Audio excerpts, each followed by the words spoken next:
Os impactos que a automação pode gerar na sociedade e os seus reflexos no setor previdenciário serão abordados no programa de hoje. Eu tenho dois pontos de vista com relação ao nível de automação e ao incremento do nível de automação no setor produtivo mundial e em particular no brasileiro. Como cidadão, como indivíduo, eu preciso louvar isso. É claro que nós temos como tendência o aumento da produtividade, a entrega à sociedade de produtos mais baratos, mais diversificados. Acredito muito na tecnologia como uma força transformadora da sociedade.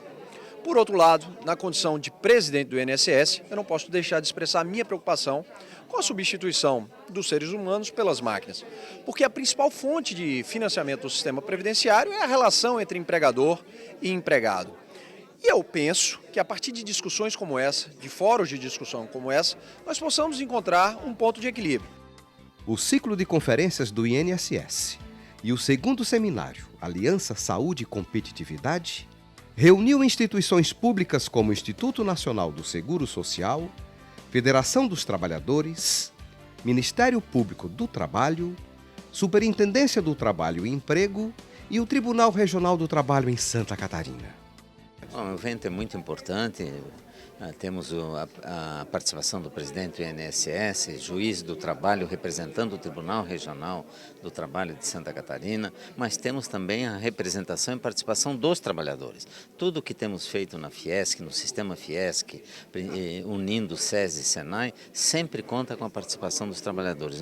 Essa é uma qualidade que diferencia Santa Catarina de outros estados, a harmonia com que nós trabalhamos juntos para causas comuns. Na verdade, é uma discussão bastante profunda com profissionais que conhecem da área e nós queremos discutir a nova tendência mundial, que é cada vez mais o ser humano depender menos de um trabalho braçal, mais automatizado. Então precisamos ter legislação adequada, precisamos ter a saúde preparada para essas pessoas e é esse trabalho que está se desenvolvendo aqui no dia de hoje.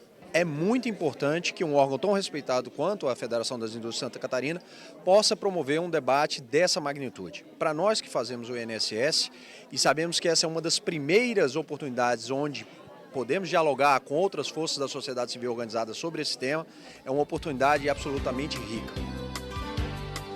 Nós vamos trazer aqui pontos importantes sob a ótica das indústrias, né, a defesa dos interesses da indústria, a ótica de quem está à frente da Previdência Social no Brasil, a ótica do Poder Judiciário, o ponto de vista dos trabalhadores. Vamos trazer uma visão aqui que de alguma forma ela converge num aspecto, né? Embora nós tenhamos com a Revolução Industrial a possibilidade de encerrar com postos de trabalho, surge, por outro lado, a possibilidade de uma série de novas oportunidades de trabalho, principalmente num contexto em que o cuidado com a saúde, o uso da tecnologia para evitar, de forma preventiva, evitar doenças, evitar afastamentos, evitar acidentes, se torna de maneira prioritária dentro dos processos produtivos e as empresas vão ter que realmente aplicar aquele conceito efetivo de que cuidar de saúde e segurança é investimento e não despesa, não gasto. Então, o que nós queremos trazer para a pauta empresarial, sem sombra de dúvida, é um olhar positivo sobre a automação e seus impactos em relação ao trabalho. Todos os dados que nós acompanhamos sobre o índice de emprego e desemprego em Santa Catarina mostram que os primeiros trabalhadores a serem desligados são aqueles de mais baixo nível de escolaridade e são os últimos a serem readmitidos. Portanto, nós temos que melhorar a qualificação do nosso trabalhador. A saúde, de fato, é um investimento. O retorno que se tem é o dobro do que se despende na prevenção da saúde. E nós consideramos que o trabalho é um meio de cura e não de doença. Portanto, nós temos que dar boas condições ao trabalhador para exercer plenamente as suas capacidades e com melhores condições de vida cada vez mais. Isaías Otaviano, da Federação dos Trabalhadores nas Indústrias da Construção e do Mobiliário, avalia como positivo o processo de automação industrial.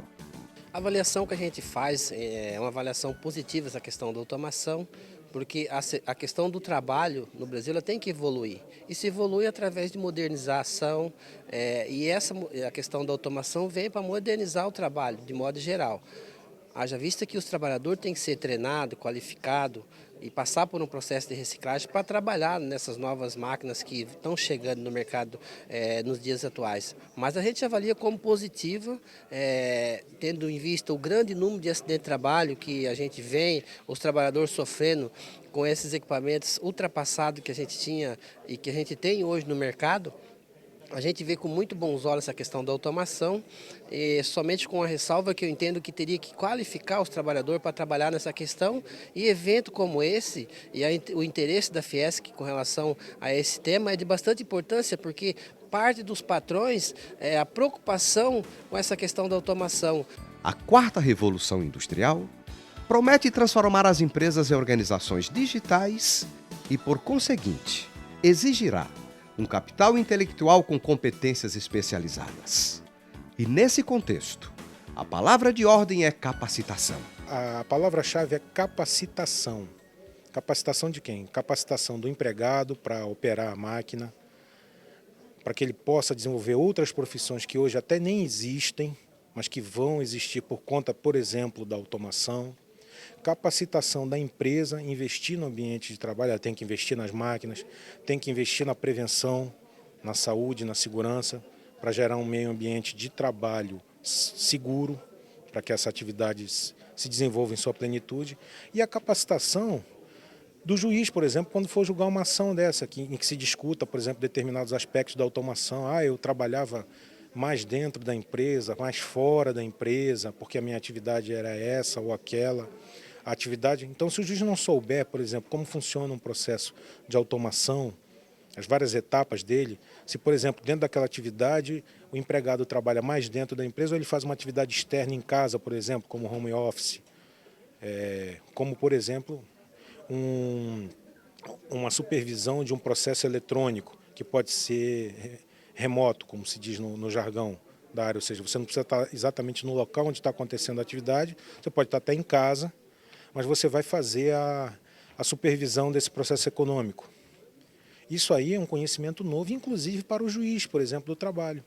Ele precisa se qualificar, saber que através de leitura, de conhecimento, saber que aquele processo econômico tem essa ou aquela característica para poder, por exemplo, dirimir um conflito, julgar uma questão relacionada a isso. E nesse ponto a reforma trabalhista foi muito boa, porque ela criou novas formas de trabalho, como o trabalho intermitente, tá? O trabalho a tempo parcial já existia, agora foi aprimorado. Essas novas formas de trabalho elas vieram, ainda que parcialmente, suprir exatamente isso que você me pergunta, que é o quê? Como é que nós vamos analisar essa questão? Vamos analisar com base na CLT, naquela regra mais rígida, ou tem espaço para analisar? Temos espaço para analisar de acordo com esses novos parâmetros da lei. A reforma trabalhista, que acaba de ser sancionada, é um importante passo rumo à modernização das relações entre trabalhadores e empregadores. E um dos aspectos mais importantes é a valorização da negociação entre as partes. A reforma que veio agora, ela privilegia muito a questão do que a gente chama de autonomia de vontade, da conciliação, do acordo entre o empregado e o empregador. E é aí que o juiz do trabalho, quando ele tiver que atuar, é que vai atuar. Porque aí ela permite que a gente analise, por exemplo, uma atividade como essa que eu te dei no exemplo anterior, de automação, em que você vai trabalhar uma parte em casa e outra fora, você vai poder analisar exatamente isso. Se você fosse aplicar a legislação antiga pura e simples, é o que? Não. Trabalhou, se você tiver que, vamos supor que você tenha que trabalhar, vincular numa empresa do Japão, que tem um fuso horário de 12 horas ou 13 horas, diferente do nosso. Você vai ter que trabalhar de madrugada no nosso horário aqui. Com a reforma trabalhista, isso aí vai poder ser analisado de uma outra forma. Essa jornada vai ser considerada como, por exemplo, um trabalho intermitente, alguma coisa assim. Nós que julgamos os processos que envolvem esse tipo de questão, nós vamos ter que ter uma nova visão disso, vamos ter que estudar determinadas matérias, vamos ter que ter mais conhecimento a respeito de processos até industriais da automação, que são na área de engenharia, principalmente, não é a área do direito, mas nós vamos ter que ter esse conhecimento, e já estamos, eu pessoalmente já estou estudando isso. Por quê? Porque nós precisamos nos capacitar. A evolução tecnológica é um processo inevitável e provoca fortes transformações no mundo do trabalho. A questão da automação, eu vou partir do ponto que você iniciou. É inevitável. Eu sempre tenho defendido isso e alguns colegas na Justiça do Trabalho também defendem que o processo produtivo econômico ele se modificou. Agora nós estamos no início de um novo processo produtivo e econômico. Por exemplo, quem diria que 10 anos atrás nós teríamos moedas econômicas, moedas eletrônicas como o Bitcoin e etc. Se você dissesse isso alguns anos atrás, iam dizer que você é louco, etc. E hoje elas se impõem como modelo econômico. Da mesma forma, os processos industriais. Né? Então, esses processos industriais, dentre os quais se insere a automação, são, como você bem disse, irreversíveis. As transformações são mais intensivas e abrangentes. O aumento da expectativa de vida faz surgir um novo perfil de profissional e isso traz imensos desafios para o direito e para os ambientes de trabalho. A expectativa de vida, o que é uma boa notícia, tem aumentado muito. Em Santa Catarina nós já estamos com 78 anos, a maior do Brasil, e o trabalhador vai ficar mais tempo trabalhando. Ele precisa continuar no trabalho saudável, com um bom nível de escolaridade, para continuar sendo produtivo, fazendo carreira e tendo um bom desempenho, tornando mais competitiva a sua empresa. Na verdade, o foco do SESI é exatamente investir na saúde e não tratar a doença, né? Então nós temos sempre que identificar as causas para não ter que depois combater a consequência. Então esse é o foco principal do SESI e certamente nós estamos antecipados a muitas unidades aqui a nível nacional e o SESI de Santa Catarina é um exemplo para todo o Brasil. A reforma da Previdência é um tema polêmico que está em discussão hoje no Brasil, mas é necessária para se ajustar à dinâmica populacional brasileira. O sistema brasileiro é aquele que se chama de partilha simples. Quem está trabalhando hoje está contribuindo para quem já se aposentou e assim sucessivamente. As futuras gerações contribuirão para aqueles que estão trabalhando hoje. Mas se você tem pessoas vivendo por mais tempo e em número maior, e você tem na outra ponta menos pessoas trabalhando, porque além de tudo as famílias estão tendo menos filhos, num futuro não muito distante essa conta não fechará. Mesmo para aqueles que não acreditam que existe déficit hoje, haverá déficit amanhã. E para que a gente não tenha que fazer mudanças muito drásticas daqui a uma década e meia, é melhor que a gente, como sociedade, por intermédio dos canais adequados, hoje esse canal adequado é o Congresso Nacional, a gente faça uma discussão muito ampla, muito profunda e defina até onde a gente pode chegar com as alterações legislativas que são necessárias. O INSS é, nesse processo todo, o operador da matéria previdenciária.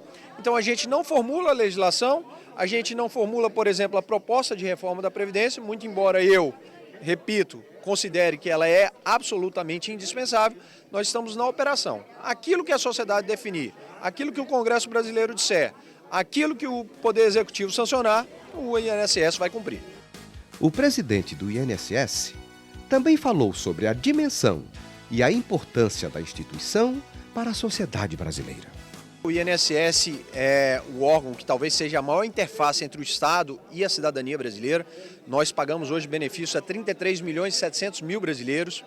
Temos uma relação direta ou indireta com outros 70 milhões, ou seja, metade da população brasileira tem algum tipo de relação com o INSS. Estamos presentes em 1.600 agências e por essas agências trafegam todos os meses 4 milhões de brasileiros.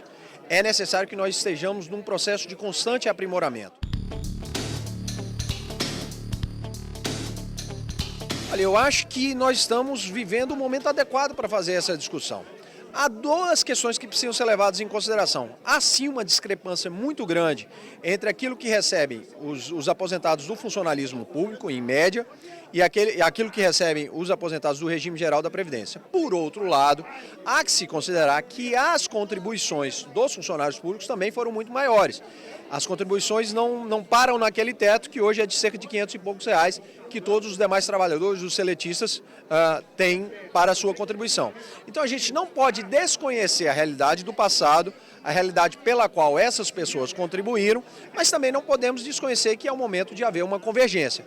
Daqui para frente é necessário que haja regras iguais para todo o trabalhador brasileiro, para aquele que é seletista e para aquele que é estatutário, que é servidor público. O momento é de mudanças e requer novas regras, em sintonia com a realidade econômica dos tempos atuais. Vamos ouvir todos os pontos de vista e começar a construir algo conjuntamente. Eu acho que esse não é um debate do setor produtivo apenas, acho que esse não é um debate dos trabalhadores apenas, acho que esse não é um debate do Estado apenas. É um debate que interessa a toda a sociedade, porque vai afligir toda a sociedade num futuro não muito distante. Então, parabenizo uma vez mais a Fiesc e agradeço pelo convite, pela oportunidade de representar o INSS aqui em Florianópolis.